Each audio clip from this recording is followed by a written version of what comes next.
एक बार फिर से आपका स्वागत है हमारे YouTube channel hydrogen bond class पर।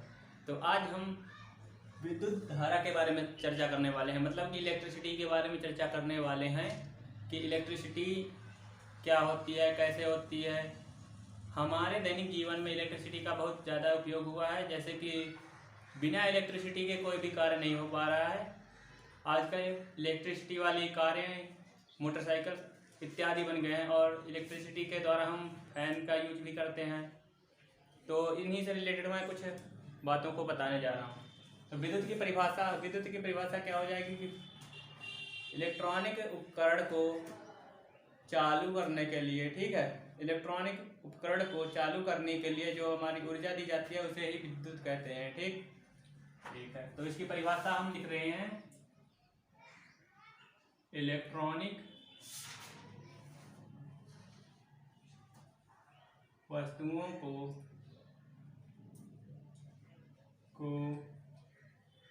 संचालित करने के लिए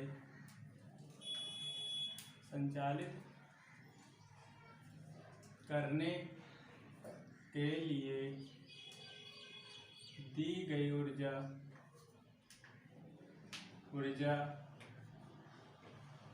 विद्युत कहलाती है। ठीक है, विद्युत कहलाती है।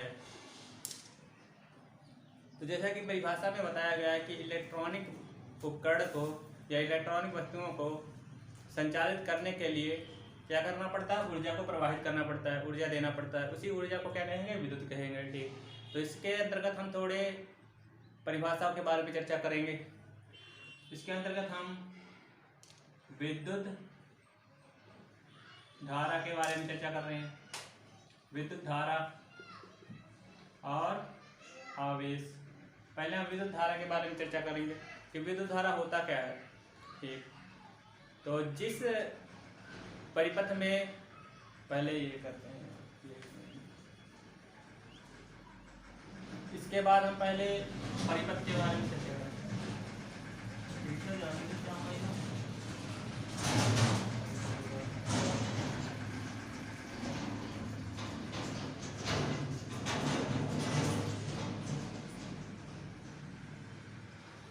इस परिभाषा के बाद हम परिपथ के बारे में चर्चा करेंगे। परिपथ, विद्युत का परिपथ, विद्युत परिपथ। ठीक है, जिसे हम सर्किट कहते हैं। क्या कहते हैं, सर्किट। सर्किट के बारे में चर्चा करें कि वह रास्ता जिसमें हम इलेक्ट्रिक करंट को प्रवाहित करते हैं। वह परिपथ जिसमें इलेक्ट्रिक करंट को प्रवाहित किया जाता है वह विद्युत परिपथ कहलाता है, सर्किट कहते हैं उसे। ऐसा पथ, ठीक है, ऐसा पथ जिसमें विद्युत धारा प्रवाहित की जाती है। ऐसा पथ जिसमें विद्युत धारा प्रवाहित की जाती है विद्युत परिपथ कहलाता है। विद्युत परिपथ कहलाता है। ठीक, तो ठीक है, तो विद्युत परिपथ ऐसा पथ जिसमें विद्युत धारा प्रवाहित होती है उसमें क्या कहलाता है, वह विद्युत परिपथ कहलाता है। तो जैसे फैन चलाना है, माना हमें क्या चलाना है, फैन। ठीक है, ये हमारा फैन है, ये इसकी पंखुड़ी हो गई। इसको जब हमें चलाना है, ठीक है, ये हमारा फैन है, इसका ये प्लग हो गया। ठीक, ये माना इस बोर्ड से जुड़ा हुआ है। ठीक है, इस बोर्ड से जुड़ा हुआ है, माना ये प्लग हो गया। अब इसमें जब हम धारा प्रवाहित कराएंगे इसको चलाने के लिए, ठीक है, तो ये क्या है, परिपथ है ना, रास्ता है। धारा, करंट, धारा को प्रवाहित करने के लिए क्या जाएगा, एक रास्ता है ना, पथ है, परिपथ। ठीक, एक रास्ता है धारा को प्रवाहित करने के लिए। तो यहाँ से जब धारा जाएगी तभी तो ये संचालित होगा, घूमेगा। ठीक है, बस तो यही बताने की कोशिश कर रहा हूँ, इसी को क्या कहेंगे, परिपथ। ठीक है, इतना समझ गए। विद्युत परिपथ ऐसा पथ जिसमें विद्युत धारा प्रवाहित की जाती है विद्युत परिपथ कहलाता है। ठीक, इसके बाद हम चर्चा करेंगे धारा के बारे में, विद्युत धारा के बारे में। विद्युत धारा,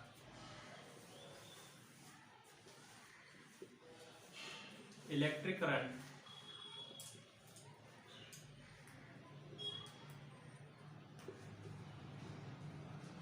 तो जैसा कि हमने जाना कि परिपथ क्या होता है, ऐसा पथ जिसमें विद्युत धारा प्रवाहित की जाती है।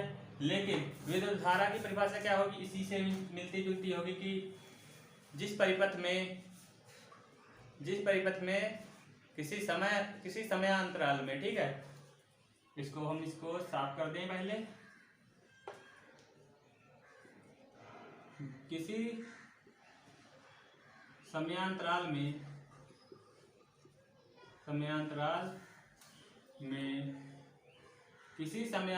में किसी परिपथ में, जिस परिपथ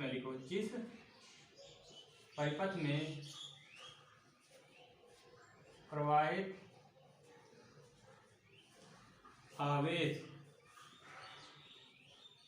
किसी समयांतराल में जिस परिपथ में प्रवाहित आवेश की मात्रा, ठीक है, विद्युत धारा कहलाती है। विद्युत धारा कहलाती है।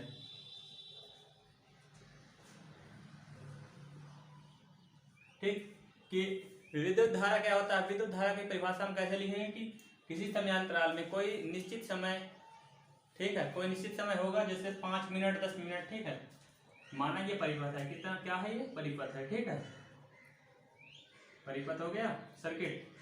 और किसी समयांतराल में मतलब 5 मिनट में, कितने मिनट में, 5 मिनट में, ठीक है, किसी समयांतराल में 5 मिनट में आवेश की मात्रा, यानी जब इसमें धारा प्रवाहित करी जाए, जब इसमें ऊर्जा ही समझ लो, धारा भी हम बता रहे हैं, ठीक है, जब हम इसमें कुछ बाहरी ऊर्जा प्रवाहित कराएंगे तो इसमें क्या आवेश उत्पन्न होगा, आवेश क्या होगा, गति करेगा, ऐसे आवेश गति करेगा। तो जितने सेकंड में या जितने समय में, ठीक है, जितने समय में ये आवेश गति करेगा, जितना आवेश गति करेगा उसी की मात्रा क्या कहलाएगी, विद्युत धारा, ठीक है, समझे। तो देखते हैं I बराबर क्या हमने सूत्र पढ़ा था, I बराबर Q बटे T, कितना पढ़ा था, I बराबर Q अपॉन T, ठीक है। तो I का मान क्या होता है, I क्या है पहले देख लेते हैं। I है हमारा धारा, विद्युत धारा, ठीक है। Q बराबर है हमारा आवेश, और इसमें T हमारा क्या है, समय। और इसका जो धारा का मात्रक होता है वो होता है A, क्या होता है A मतलब एम्पियर, ठीक है, इतना समझ में आ गया। ठीक, तो इसको नोट करना है आपको, नोट कर लीजिए, और नोट करने के बाद इतना समझ में आ गया तो कमेंट करिए कि समझ में आ गया है, और लाइक कर लीजिए। तो इसको मैं साफ कर दे रहा हूँ। इसके बाद हम चर्चा करेंगे विद्युत विभव के बारे में, ठीक है, विद्युत विभव, इलेक्ट्रिक पोटेंशियल और पोटेंशियल डिफरेंस, विद्युत विभवांतर, ठीक है, इन दोनों के बारे में चर्चा करेंगे, ठीक है। देखते हैं, पहले हम विद्युत विभव के बारे में चर्चा कर रहे हैं। विद्युत विभव,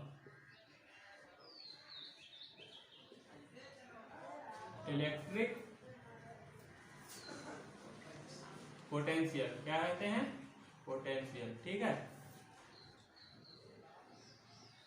ठीक, इलेक्ट्रिक पोटेंशियल में क्या होता है कि माना कोई 2 बिंदु होंगे, ठीक है, लेकिन एक बिंदु होगा हमें पता होगा वो निश्चित होगा, और दूसरा बिंदु होगा वो अनंत में होगा, पता नहीं कहाँ है, ठीक है।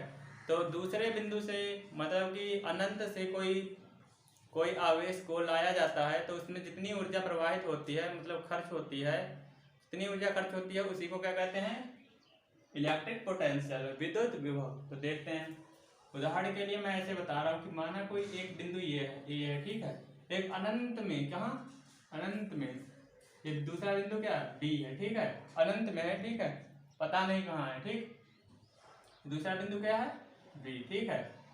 यहाँ से जब हम कोई यहाँ से जब हम कोई आवेश, क्या आवेश, ठीक है, आवेश को क्या ला रहे हैं ना, आवेश को क्या कर रहे हैं, ला रहे हैं B से A की तरफ, तो इसमें जितनी ऊर्जा होगी, क्या, जितनी ऊर्जा W, ठीक है, W क्या हो रही है, खर्च होगी, ठीक है, समझे, W क्या होगी, खर्च होगी, ठीक है, जितनी खर्च होगी उसी ऊर्जा को क्या कह लेंगे, विद्युत विभव, ठीक है। तो इसकी परिभाषा बन रही है हमारी कि किसी एकांक बिंदु से, एकांक बिंदु से,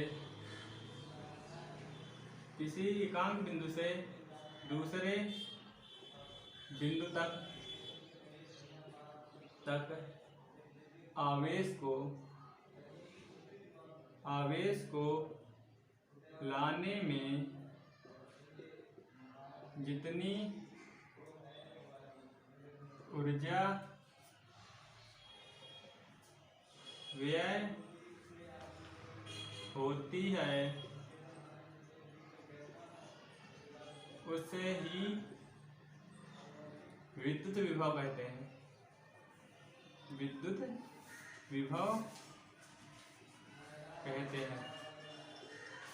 समझ रहे हो ना कि परिभाषा क्या कह रही, परिभाषा के अनुसार हम समझ सकते हैं कि क्या कह रही, किसी एकांक बिंदु से, यानी किसी एकांक बिंदु से दूसरे बिंदु तक आवेश को लाने में, दूसरे बिंदु तक आवेश को लाने में जितनी ऊर्जा व्यय होती है, व्यय मतलब खर्च, ठीक है, जितनी ऊर्जा खर्च होती है उसे क्या कहते हैं, विद्युत विभव, ठीक है।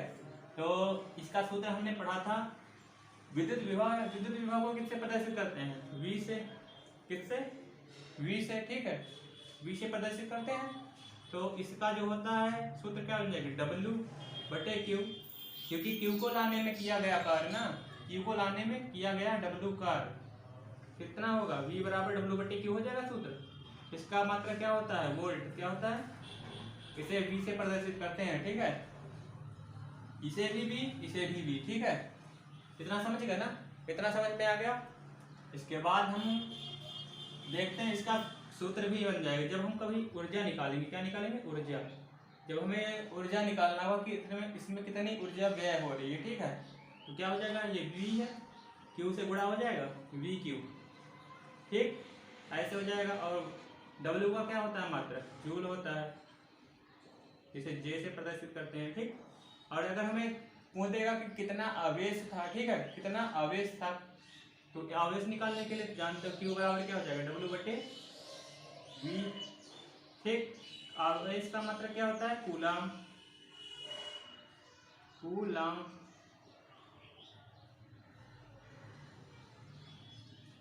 कूलाम, इसे C से प्रदर्शित करते हैं, ठीक, कूलाम हो गया, इतना हो गया। तो इसको नोट कर लेना है आपको, बहुत ज़्यादा इंपॉर्टेंट है। इसे आवेश कहते हैं, इसे ऊर्जा, और इसे विद्युत विभव, इलेक्ट्रिक पोटेंशियल, ठीक है, इतना समझ में आ गया ना, ठीक। तो इसके बाद साफ कर देता हूँ इसको मैं, इसके बाद हम विद्युत विभवांतर के बारे में चर्चा करेंगे, ठीक है। तो हमने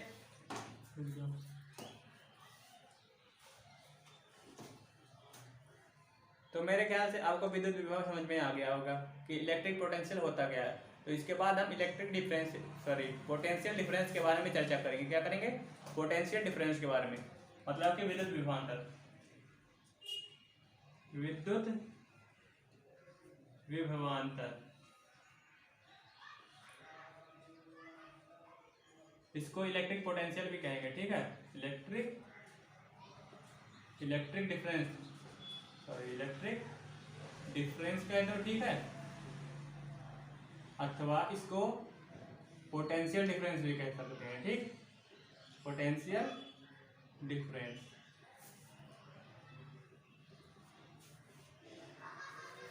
ज़्यादातर पोटेंशियल डिफरेंस ही समझ में आना चाहिए, क्यों? क्योंकि पोटेंशियल डिफरेंस का ज़्यादातर यूज होता है, ठीक है। आपको न्यूमेरिकल में पोटेंशियल डिफरेंस ही ज़्यादातर यूज होगा, इंग्लिश में कहेंगे तो पोटेंशियल डिफरेंस निकालो, ठीक है। इसके बाद हम इसकी परिभाषा कैसे पढ़ेंगे देखते हैं कि इसमें पहले से ही कह दिया कि विद्युत विभवांतर मतलब दो विभवों का अंतर, ठीक है। तो माना एक विभव क्या है, ए है, और दूसरा विभव क्या है, बी। इसमें क्या है, निश्चित बिंदु होते हैं, और विद्युत विभव में हमने क्या पढ़ा था कि इसमें अनिश्चित बिंदु होते हैं। इलेक्ट्रिक पोटेंशियल में अनिश्चित बिंदु होते हैं और इसमें निश्चित बिंदु होते हैं दो, ठीक है। तो इसमें किसी एक बिंदु से बी बिंदु तक, ठीक है, आवेश को ले जाने में कितना कार्य करना पड़ेगा उसको क्या कहेंगे? विद्युत विभवांतर, ठीक है, पोटेंशियल डिफरेंस। यानी इसमें क्यू आवेश यहाँ से जा रहा है दूसरे बिंदु तरफ, तो उसमें क्या ऊर्जा खर्च हुई होगी ना, जितनी ऊर्जा खर्च होगी, ठीक है, ए से बी तक ले जाने में, ठीक, उसको वो क्या कहेंगे? विद्युत विभवांतर, ठीक है। तो इसकी परिभाषा बन रही है कि किसी नहीं, किन्हीं दो बिंदु, क्योंकि इसमें निश्चित दे दिया तो दो बिंदु हम कर सकते हैं, ठीक है, किन्हीं दो बिंदु के बीच क्यू को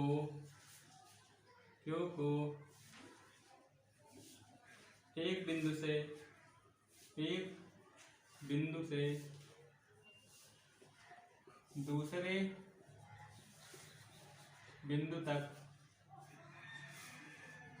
दूसरे बिंदु तक ले जाने में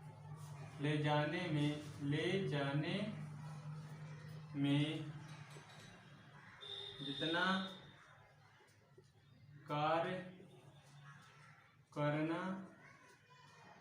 पड़ता है उसे ही विद्युत विभवांतर कहते हैं। विद्युत विभवांतर कहते हैं, ठीक है। इतना हमने लिख दिया। तो परिभाषा में बताया रहा है कि किन्हीं दो बिंदु के बीच क्यू को एक बिंदु से दूसरे बिंदु तक ले जाने में जितना कार्य करना पड़ता है उसे ही विद्युत विभवांतर कहते हैं, ठीक है। तो इसको विद्युत विभवांतर कहते हैं। इसकी परिभाषा तो हमने समझ ली है। तो परिभाषा समझ में आ गई तो इसके बाद हम इसका सूत्र कैसे निकालेंगे, फार्मूला कैसे निकालेंगे, उसके बारे में चर्चा करेंगे, ठीक। तो देखो कि दो बिंदु हैं, ठीक है, दो बिंदु हैं मतलब दो विभव हैं, ठीक है, बिंदु नहीं, यहाँ विभव कर लो, दो विभवों, ठीक है, क्योंकि दो विभव होते ही हैं, ठीक है। क्यों? क्योंकि एक हमारा प्लस वाला तार होता है और ये क्या होता है, माइनस वाला तार होता है, ठीक है। एक धनात्मक होता है, क्या होता है, ऋणात्मक होता है, ठीक। तो दो विभवों के बीच क्यू को लाने में, ठीक है, तो दो विभव माना ए और बी है। एक विभव क्या ए है, वी ए और वी बी। हमने वी क्यों लिखा, वी हम विभव को मानते थे, ठीक है, विभव क्या था, वी था।